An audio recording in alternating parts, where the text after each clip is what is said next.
So you guys know the United States is a socialist country, right? We've had public education since the mid-1800s, old-age pensions since the 1930s, and socialized medicine for the old and poor since the 1960s. The Wikipedia definition of socialism requires collective ownership of the means of production. Well, guess who owns all the roads and most of the airports?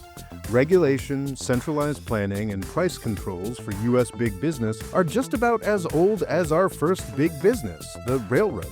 Rules to protect the working man took a little bit longer. We are the country of slavery, of course, but by 1903 we had a labor department, and by the 1930s, fighting socialists and labor unions had established the 40-hour, 5-day work week that most of us see as a basic right today. Now, you can argue that some of these things are not socialism, but you'd be in strong disagreement with the people who are running the U.S. government right now.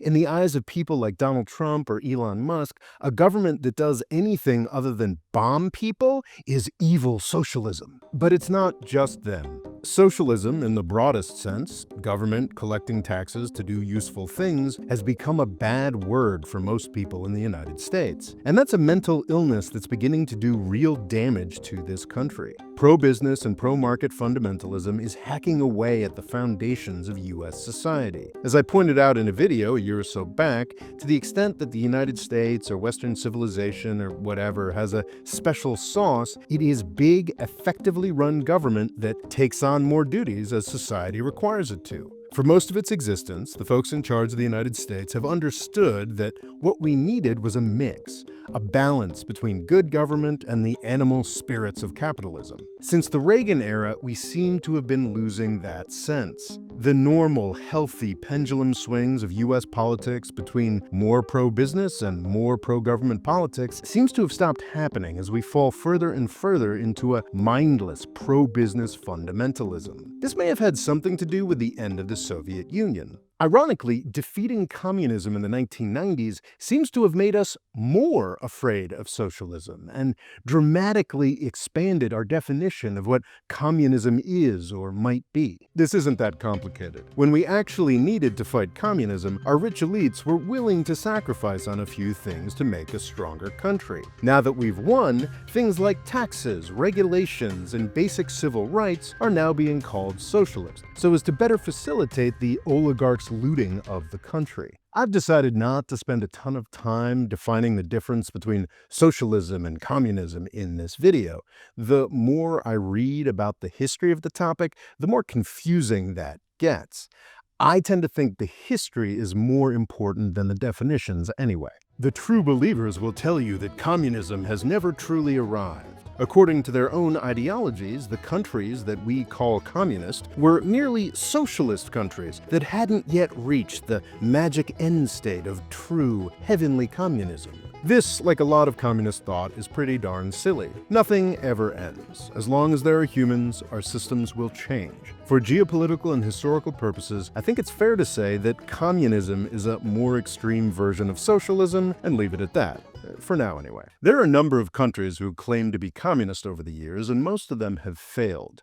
The way I see it, socialism is just one part of the governing toolbox. Communists, like the pro-market fundamentalists that are currently running the world, decided that just one part of the capitalism-socialism balance was all they needed, and it led to catastrophic failure. The most famous and successful, quote, communist, unquote, country is, of course, China, which has absolutely not neglected the capitalist part of the equation. It's arguably getting better results than the United States is right now, because it's just becoming a better balanced system as we get more and more into pro-business fundamentalism. One way the pro-market crazies have been able to consolidate power in the United States is by weaponizing the history of communism and socialism. This grim history is a great counter-argument against the common-sense notions that, hey, we're richer than we've ever been. Should be easier to make a lot more people a lot happier, and why don't we use government to do that? The tradition of all dead generations weighs like a nightmare on the brains of the living. That's probably my favorite quote from Karl Marx, the most influential philosopher of socialism. He's also probably the most annoying thing about socialism.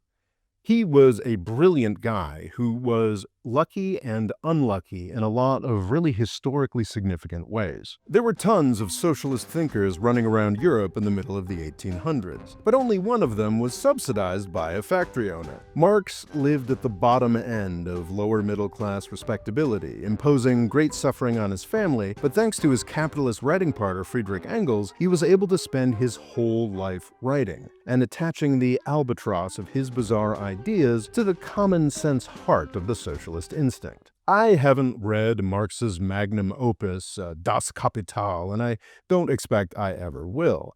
I have been reading about it for like 40 years now, though, and I think what follows is a decent summary. Even if I had done the homework, nobody would be happy anyway. This topic is pretty much a guaranteed flame war. At the base level, you've got a really powerful insight. It seems obvious to me and most other intellectual types that economics determines everything. Most politics, society, and culture is just superstructure on top of economic relations. I don't know that Marx came up with that idea, but he's certainly its most famous promoter. In this sense, the approach of every US politician of the past century, most journalists and historians, and certainly this YouTube channel, is deeply Marxist. At the next level, you've got Marx's theory of historical development. I'm pretty sure the magic words dialectical materialism come in here somewhere, but for Marx and Engels, everything is about class struggle and the battle between classes, creating a new synthesis which develops new classes that fight each other. This theory is pretty goofy, and a lot of subsequent research makes it look pretty wrong. But as itself, like a lot of 19th century philosophy, this theory looks just kind of silly and harmless. The problem is what they did with it. The real problems come when we get to the Marxist analysis of their present day. Marx and Engels weren't free of history either. They came out of a German philosophical tradition that was deeply traumatized by Napoleon and batshit crazy. Georg Wilhelm Friedrich Hegel is a famously difficult guy to read. I suspect that difficulty may be why he's taken at all seriously today. Hegel turned history into a religion. He believed he knew exactly where we had come from and exactly where things were headed, and invented a range of part philosophical, part spiritual explanations to justify his beliefs. It's a bizarre soup of stuff, and it couldn't have come out of any context other than the post-Napoleonic, Christianity questioning, but still kind of faithful Germany of the early 1800s. By the way, I'm very grateful to Edmund Wilson's book, To the Finland Station, that really fleshed out the relationship between Hegelianism and Marxism in a way that was new to me and made this video possible. Hegelianism is attractive on some levels, but it's mostly nonsense. Marx and Engels grew up in this intellectual tradition and they rebelled against it. But, crucially, they didn't rebel against the idea that perfect knowledge of the past could lead to perfect knowledge of the future. They just came up with different versions of the past and the future. They held on to the idea of the historian as prophet. The Marxist analysis of the present centered the clash between the bourgeoisie capitalists and the industrial proletariat. This made sense for the Western Europe of their times, but really for nobody else. It didn't make sense for Russia, where their cherished revolution finally happened, and it didn't make sense for anybody in Europe in the 20th century once governments started acting to improve the conditions of the working class. Marx and Engels never quite wised up to the fact that governments could do that. They were convinced that class struggle was inevitable between the classes that they had studied in their youth. Everybody was going to end up working in a factory, and a bloody revolution and a dictatorship of the proletariat were guaranteed. Basically, they invented a new religion with a new judgment day and a new conception of heaven on earth. The environment of mid-19th century capitalism was incredibly foul. Marx and Engels didn't even focus much on the slavery that still existed and fueled the factories they were studying in the 1840s. Industrial workers in Manchester weren't slaves, but they sometimes worked 7 days a week, 12 or more hours a day, alongside children in dirty and unsafe conditions. Add to that the extreme political stress of the times, with old aristocracies contending with new nationalisms. You can see why Marx and Engels infused socialist thought with such apocalyptic biblical overtones. it's less clear why we are stuck with so much of this ideological furniture today. Because Engels went back to his family firm to run factories, Marx got to be a professional revolutionary, spending his life elaborating and centering his dark, bloody 1840s vision at the heart of the ideology of European and world revolution. The common-sense socialist idea that, wow, we're super rich now, maybe government should help people out, got forever tied to Marx's weird, German, traumatized, end-is-nigh bullshit. This connection of socialist common sense to bonkers commie religion got even more solidified over the course of the 20th century, through its connection to an even deeper trauma than early industrialization. Socialism became the main actor against the US and European effort to perpetuate European empire over the rest of the world. The United States rebelled against an empire at its founding, and we saw ourselves as a revolutionary power throughout the 1800s, but we had pretty much abandoned that by the end of World War II.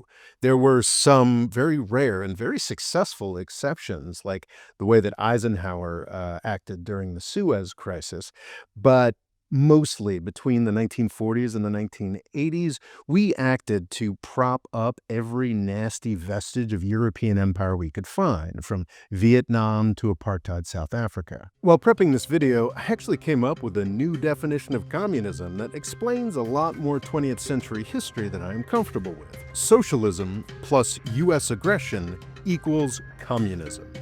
It takes a lot of violence and oppression to make Karl Marx's apocalyptic 1840s science fiction appealing as a counterargument.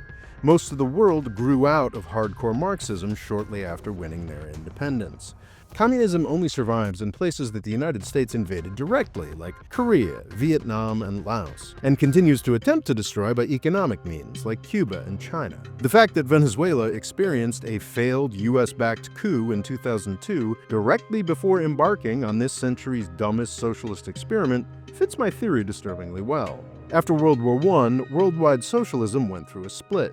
There was the revolutionary socialist vision pushed by the Soviet Union that appealed to poorer countries fighting for their freedom. And there was the social democratic version that has been pretty successful in every country across Asia, Europe, and the Americas that has tried it. This is a function of economics and political history. The tools of socialism tend to be successful for every developed country that tries them. These tools are a lot less useful for poorer and less developed countries that try them. It's not just the fact that these countries are poorer. The basic idea of looking out for your fellow man becomes more sinister looking when it's tied directly to revolution and getting back at your oppressors. This potted history of communism and socialism will be unsatisfying to all of the experts. Those on the left who love these traditions and those on the right who hate them. And I couldn't care less. My main point is that these historical discussions are nowhere near as relevant to the current conversation as Elon Musk and the rest of the oligarchs want them to be. Socialism has a common sense idea at its heart. We're super rich now. We should be able to use government to make everybody happier. Elon Musk and a century's worth of rich folks before him have worked really hard to associate this simple idea with Stalin, Mao, and piles of corpses. We should always strive to be aware of the economic, political, and imperial forces that gave us Stalin and Mao. But the common sense idea at the heart of socialism has a lot more to do with the 40-hour work week or the fact that the US government paid to help my mom survive cancer than it does with geopolitics or history. So did the US government pay too much to help my mom survive cancer? Probably. But is Elon Musk doing anything to improve governmental efficiency around healthcare provision? Absolutely not. Elon Musk's Department of Government Efficiency is an absurdity.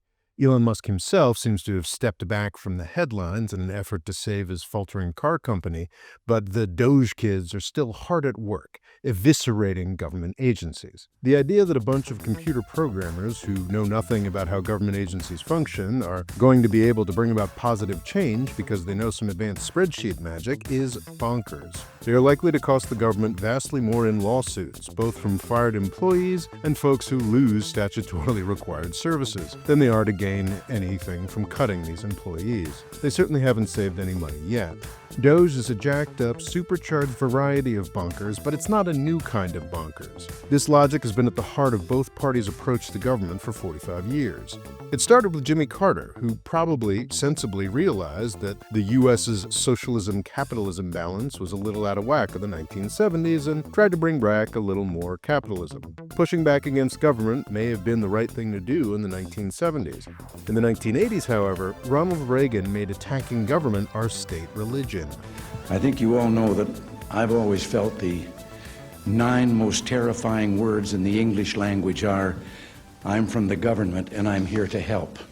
Our state religion of hating on government was elevated to new heights by Bill Clinton, who did a much more careful job of what DOGE is doing, firing government employees in droves and handing their jobs over to the private sector. I haven't done as much research on this as I want to yet, but my sense is that the Clinton-era DOGE wasn't very successful either. In the 1980s, everybody was angry at these unaccountable government bureaucrats making 6 figures who could never be fired. Clinton fired a lot of those 6-figure bureaucrats, but they ended up being replaced by 7-figure contractors who were completely unaccountable.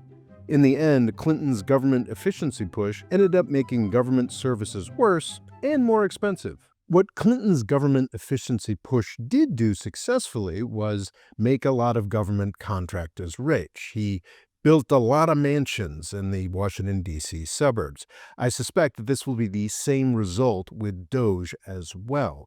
We're already getting an early indication of this by how the Department of Government Efficiency is treating Medicare Advantage, one of the biggest and most expensive frauds in U.S. history. Medicare is a government program that provides socialized medicine to old people in the United States. It works very well, helped save my mom's life. But the pro-business fundamentalists believe that injecting the private sector into the program would make things better. My understanding is that Medicare Advantage was born as a Reagan-era loophole, but it was really supercharged by Obamacare, the supposedly progressive package of laws that was cooked up by the hard-right Heritage Foundation. You know, the Project 2025 guys. Obamacare came from the same place. So over the past decade, private insurance companies have taken over half of our socialized medicine system for the elderly. They've made a ton of money off of this, and they have done the exact opposite of what was promised. Medicare Advantage is more expensive for the government than government Medicare, and they are more likely to deny services.